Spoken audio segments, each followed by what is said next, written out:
محبت کے رشتے بڑھتے جا رہے ہیں. مجھے حال ہی میں ایک پیغام موصول ہوا جس کے بیچ میں کہا گیا کہ آپ نے نئے سال کا پیغام ڈالا ہی نہیں ہے. تو وہ ایسے کر رہا تھا جیسے بڑا وہ گلا کرنا اس کا بنتا ہے. تو میں چونکہ بیمار ہوں اور آپ کو پتہ ہے میرے گلے کا بھی ٹریٹمنٹ چل رہا ہے، تو میں اس بات سے بڑا محظوظ ہوا. میں کہ یہ آپ کی محبت ہے جو روز بروز بڑھ رہی ہے، اور اسی کی وجہ سے آج میں آپ کی خدمت میں حاضر ہوں. اور جو 2022 ہے اس کے لیے نئے سال کے پیغامات ہم نے آپ کے لیے ریکارڈ کیے ہیں جو آپ کو گاہے بگاہے ملتے رہیں گے.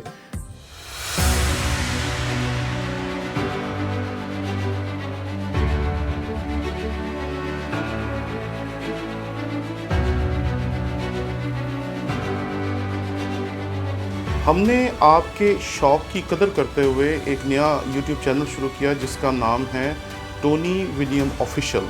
اس پہ ہم نے کوشش کی کہ اپنے تمام کورسز جو پچھلے 15 سال میں ہم پڑھاتے رہے ہیں وہ ڈال سکیں تاکہ آپ اس سے بہتر طور پر سیکھ سکیں.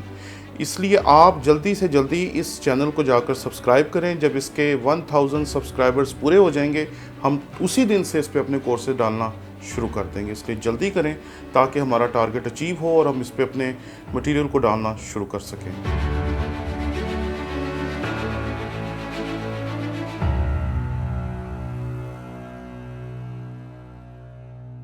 مسیح یسوع کے عظیم و جلیل نام میں آپ کی سلامتی ہو. میرا نام پادری پروفیسر ٹونی ولیم ہے.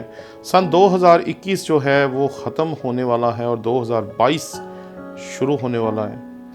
2022 ایک ایسا سال جس نے 2021 کے بعد آنا ہے اور 2022 کو 2021 سے بہتر ہونا ہے. اور جب ہم اس سال میں داخل ہوئے ہیں تو ہمیں اس میں مڑ کے نہیں دیکھنا. تاریخ کی صرف اتنی اوقات ہوتی ہے کہ اسے دیکھ کر اسے کبھی کبھی سبق سیکھنے چاہیے.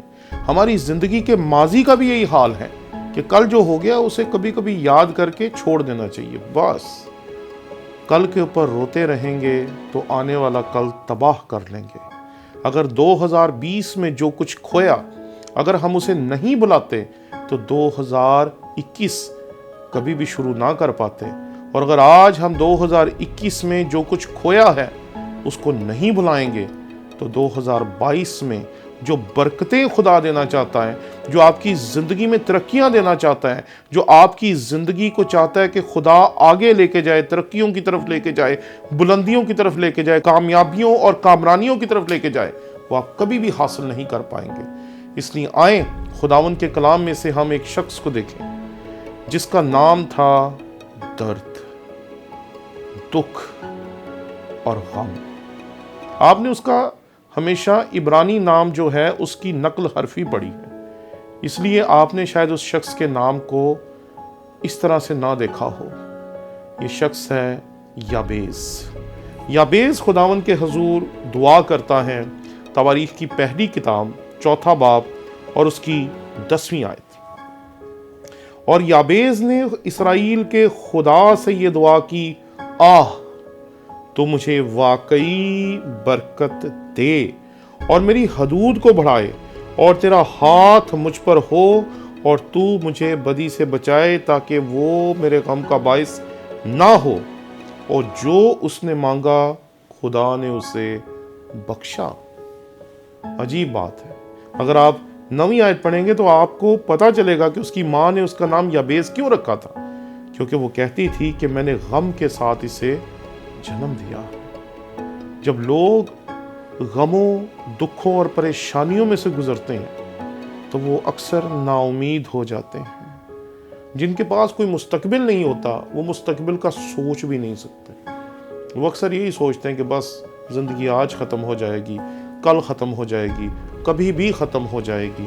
لیکن جن لوگوں کے پاس مستقبل کی سوچ ہوتی ہے، جو یہ سوچتے ہیں کہ آگے بڑھ کر ہم ترقی کریں گے، آگے جائیں گے، زندگی بہتر ہوگی، اس میں برکتیں ہوں گی، اس میں وسائل ہوں گے، اس میں زندگی اور زیادہ بہتر ہوگی، اور زیادہ بہتر ہوگی، اور زیادہ بہتر ہوگی، وہ لگاتار ترقی کرتے رہتے ہیں. وہ لگاتار اپنے آپ کو بدلتے رہتے ہیں. آپ دیکھیں گے ان کا لباس بدلتا ہے، ان کی زبان بدلتی ہے، ان کے گھر بدلتے ہیں، ان کا ہر ایک زندگی میں جو بھی اہم چیز ہوگی وہ اس کو لگاتار بدلتے رہتے ہیں. یہ زندگی ایک ٹرین اور ایک پلیٹ فارم کی طرح ہے. اس میں کچھ لوگ ٹرین میں بیٹھے ہیں، وہ آگے بڑھتے جاتے ہیں، گزرتے جاتے ہیں، اور کچھ لوگ پلیٹ فارم پہ بیٹھے ہیں جو جہاں پیدا ہوتے ہیں وہ وہیں پہ اپنی جان دے دیتے ہیں۔ کیوں؟ کیونکہ وہ خداوند سے کبھی برکت مانگتے ہی نہیں۔ وہ دعائیں کرتے ہیں، روزے رکھتے ہیں، دعائیں کرواتے ہیں، پادریوں کو چندہ دیتے ہیں، سب کچھ کرتے ہیں، لیکن برکتیں ان تک پہنچتی نہیں۔ کیوں؟ کیونکہ وہ اپنے ماضی کو بڑا پیار کرتے ہیں، ان کو ماضی بڑا اچھا لگتا ہے، وہ اپنے پرانے دکھ لگاتار بیان کرتے رہتے ہیں۔ ایک شخص ہے جس سے میری ملاقات ہوئی، تو وہ جب بھی بات کرے وہ یہ کہے کہ میں نے اپنی زندگی میں بہت دکھ اٹھایا ہے، بڑی غلط فیصلے کیے ہیں، بڑی پریشانیاں آئی ہیں، بہت کچھ آیا۔ میں نے اسے منع کیا، میں نے کہا آج کے بعد آپ نے یہ نہیں کہنا، کیونکہ جو کل تھا وہ کل تھا، اور جو آنے والا کل ہوگا وہ ہمارا خدا جو یہوہ یری ہے اس کے حضور کمال ہوگا، اور ایسا ہی ہونا چاہیے میرے لیے بھی اور آپ کے لیے بھی۔ کیونکہ ہمیں پلیٹ فارم پہ بیٹھے ہوئے لوگ نہیں رہنا جو وہاں بیٹھے ہوئے کہ شاید کوئی آئے گا اور ہم اس کی وجہ سے آگے بڑھ جائیں گے، بلکہ ہم نے وہ لوگ بننا ہے جو اٹھیں گے، جو ترقی کریں گے۔ جس کو لوگوں نے یعقوب کہا اسے خدا نے اسرائیل کہا، لوگ جسے دھوکے باز کہتے تھے خدا نے اسے خدا کا شہزادہ کہا، یعنی کہ اسرائیل۔ خدا نہ صرف نام بدلتا ہے بلکہ انسان کو بالکل نیا مستقبل فراہم کر دیتا ہے۔ آپ اس آیت کے ایک پہلو کو آج میرے ساتھ دیکھیے جو یہ دعا مانگ رہا ہے، کیونکہ اس کی دعا میں جو کچھ اس نے مانگا خدا نے سب کچھ دے دیا۔ وجہ یہ ہے کہ اسے دعا مانگنی آتی تھی، ہمیں تو دعا بھی مانگنی نہیں آتی۔ یہاں لکھا ہے اور یابیز نے اسرائیل کے خدا سے یہ دعا کی، اس نے کسی دنیا کے معبود کو نہیں پکارا، اسے پتا تھا کہ خدا کے شہزادے کا جو خدا ہے وہی یہوہ خدا ہے، وہی یہوہ یری ہے جو سب کچھ دینے پہ قادر ہے، اور اسی نے اس کائنات میں نہ صرف انسان کو بنایا، سب چیزوں کو بنایا، بلکہ ان کی دیکھ بھال کرنے والا، پرورش کرنے والا وہی خدا ہے، اور اس نے اسی سے دعا کی۔ پہلی چیز۔ دوسری چیز، تو مجھے واقعی برکت دے۔ ارے ہم برکت کو اس طرح سے بانٹتے ہیں جیسے بچے سڑک پہ کھڑے ہو کر ٹافیاں بانٹتے ہیں۔ برکت ایسی چیز نہیں ہے جی، برکت بڑی قیمتی چیز ہے۔ اگر آپ نے برکت کے بارے میں جاننا ہے کہ وہ کیا ہے تو آپ عیساؤ سے پوچھیں۔ وہ اپنے باپ کو کہتا ہے کہ یعقوب میری برکت لے گیا ہے لیکن تو پھر بھی مجھے برکت دے۔ وہ کہتا ہے نہیں، میں اسے برکت دے چکا ہوں، اب وہ برکت میں تجھے نہیں دے سکتا۔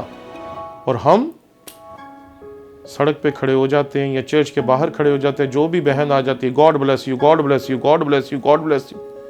برکت اتنی چھوٹی چیز نہیں ہے جی۔ ایک باپ ہے جو برکت دے کے واپس نہیں لے سکتا، یعنی کہ برکت ایسی چیز ہے جو اگر آپ دے دیتے ہیں تو وہ واپس نہیں ہو سکتی۔ تو یہ وہ گاڈ بلیس یو والی برکت نہیں ہے، یہ وہ برکت ہے جو زندگی بدل کے رکھ دیتی ہے۔ یہ وہ برکت ہے جو واقعی برکت ہے۔ مجھے واقعی برکت دے۔ ہماری برکتیں چیزیں ہوتی ہیں، سامان ہوتی ہیں، گھر، روپیہ، پیسہ، بچوں کی تعلیم، یہ کر دے، وہ کر دے، ایسا کر دے، ویسا کر دے۔ ارے با برکت شخص اس کو نہیں کہتے جس کے پاس سب کچھ ہو، با برکت اس شخص کو کہتے ہیں جس میں سے برکت نکلے، جو چھو جائے تو لوگوں کی زندگیاں بدل دے، جس کو لوگ ٹکرا جائیں تو ان کی زندگیوں میں شفا کا کام ہو جائے، جس کی دعا سے لوگوں کے گھرانوں میں برکتیں آتی ہیں، ان کے رکے ہوئے کام جو ہوتے ہیں وہ ٹھیک ہو جاتے ہیں۔ ہم سمجھتے ہیں با برکت شخص وہ ہے جس کے پاس سب کچھ ہے۔ کتاب مقدس کہتی ہے با برکت شخص وہ ہے جس کے پاس واقعی برکت ہے، اور وہ برکت دوسروں کو دے سکتا ہے، کیونکہ برکت ایک ایسے پیمانے کی طرح ہے، جب وہ بھر جاتا ہے تو پھر وہ چھلکتا ہے، اس سے دوسروں کو برکت ملتی ہے، اس کے سائے سے لوگوں کو شفا ملتی ہے، اس کے جسم سے جب کوئی کپڑا لگا کر کسی اور کے جسم کو لگایا جاتا ہے اس کو شفا ملتی ہے۔ اور اگر آپ نے برکت کی انتہا دیکھنی ہے تو آپ مسیح خداوند کی زندگی میں دیکھیں، وہ جہاں جاتا تھا لوگوں کی زندگی میں برکتیں نازل کرتا ہوا جاتا تھا. اور میں اکثر سوچتا ہوں کہ جب پولوس اور پطرس کے ہوتے ہوئے اتنے بڑے بڑے معجزات ہمیں دکھائی دیتے ہیں تو مسیح خداوند کے کتنے معجزات ہوں گے کہ یوحنا رسول کہتا ہے کہ اگر وہ سب لکھے جاتے جو کام مسیح خداوند نے کیے تو اس دنیا میں رکھنے کے لیے کتابیں اتنی بن جاتی کہ کتابوں کو رکھنے کی جگہ نہ ہوتی. ذرا سوچیں، واقعی برکت آج ہمیں مانگنی ہے، جو ہماری زندگی میں پائی جائے، جو ہمارے وجود میں پائی جائے، جو ہمارے ہاتھوں میں، ہمارے کلام میں، ہماری باتوں میں، ہمارے الفاظ میں، ہماری ہر ایک چیز میں ہو. برکت کا مطلب یہ نہیں ہے کہ آپ کے پاس سب کچھ ہو. برکت کا مطلب یہ ہے کہ آپ کے پاس برکت ہو. جب آپ کسی کو برکت دیں اسے برکت ملے.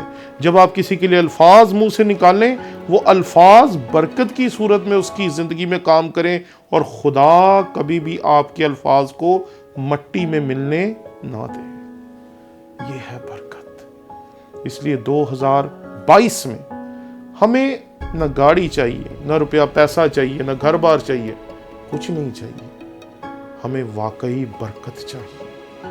اور میں آپ سب کو کہنا چاہتا ہوں جن کے 2020 میں بڑے نقصانات ہوئے، جن کے 2021 میں بہت سے نقصانات ہوئے کیونکہ کاروبار ختم ہو گیا، روپے پیسہ ختم ہو گیا، بہت سارے عزیز جو تھے وہ اس دنیا سے چلے گئے، ان سب سے میں کہنا چاہتا ہوں آگے بڑھیں اور خداوند کو کہیں ہمیں واقعی برکت دے.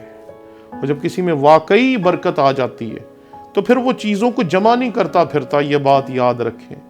پھر لوگ سمجھتے ہیں کہ اس بندے کو اس چیز کی ضرورت ہے. ایک خدا کے خادم نے کہا کہ میرے پاس گاڑی نہیں تھی، ایک بندہ میرے پاس آیا، اس نے کہا بھائی صاحب یہ گاڑی رکھ لیں. ایک خدا کے خادم نے کہا ہمارے پاس گھر نہیں تھا، ایک بندہ آیا، اس نے کہا بھائی صاحب آپ اس گھر میں رہیں. کیوں؟ کیونکہ وہ بابرکت ہیں، ان سے لوگوں کو برکت مل رہی ہے. اس لیے دنیاوی چیزیں جو ہیں لوگ خود ان کے لیے فراہم کر رہے ہیں، لوگ خود ان کو دے رہے ہیں. یہ آپ رکھیں، یہ آپ رکھیں، یہ آپ رکھیں. اس لیے بابرکت شخص بننے کی دعا کریں اور خداوند سے کہیں کہ مجھے واقعی برکت دے. ایسی برکت جس سے دنیا میرے خاندان سے، میرے گھرانے سے برکت پائے. یہ بات یاد رکھیں، لازم نہیں ہے کہ آپ پاسبان بنیں، لیکن ہاں یہ لازم ضرور ہے کہ آپ بابرکت بنیں. اس لیے میری دعا ہے آپ سب کے لیے کہ سن 2022 جو ہے یہ آپ لوگوں کے لیے واقعی برکت کا سال ہو.